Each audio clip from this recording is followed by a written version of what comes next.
Well, not eligible for TikTok account who are trying to sign up? Let me guide you. Hello everybody, welcome back to the channel. Today I'll guide you on why you are not eligible or why the option or why the notification not eligible for TikTok account pops up when you try to sign up for TikTok. Now the reason for this is that you have likely selected an ineligible date of birth when creating the account.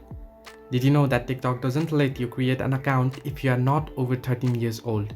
So the solution is simple. Change your birth date. Now you can head into your settings right here.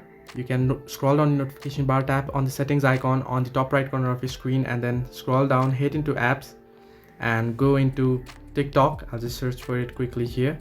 And once on TikTok, now clear your data first. Head into stories here. Scroll down, you'll find the option stories and clear your data here first.